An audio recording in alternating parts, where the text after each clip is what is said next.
तुमने इस दायरे से बाहर एक कदम भी निकाला तो फिर तुम कभी वापस नहीं जा सकोगे और क़यामत तक मेरी और तुम्हारी मुलाकात नहीं हो पाएगी। ये सख्त ताकीद करने के बाद मुहम्मद सल्लल्लाहु अलैहि वसल्लम इस दायरे से मुड़े, आगे बढ़े और अंधेरे में गायब होने लगे। अब अब्दुल्ला बिन मसूद राज़ियल्लाहु अन्हु इस हिसार में बिल्कुल अकेले थे। इनकी नजरें हर तरफ तेजी से दौड़ रही थीं और कान हर चहोटी से चहोटी आहट पर लगे हुए थे। और फिर अचानक माहौल तेजी से बदलना शुरू हो गया। जमीन के अंदर से और आसमान से अजीब और गरीब सरसराहट और ऐसी भारी हैबतनाक आवाजें आना शुरू हुई जो किसी इंसान या जानवर की नहीं हो सकती थी।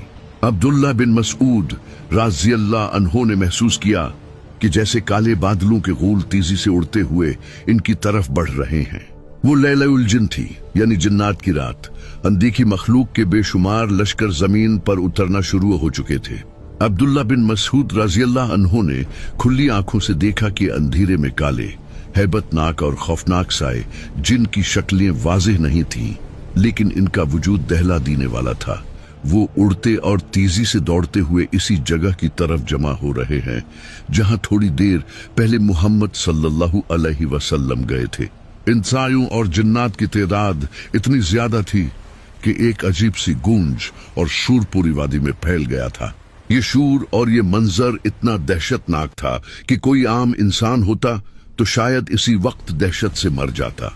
लेकिन अब्दुल्ला बिन मसूद राज़ियल्लाहु अन्हु इस दायरे के अंदर जम कर बैठे थे।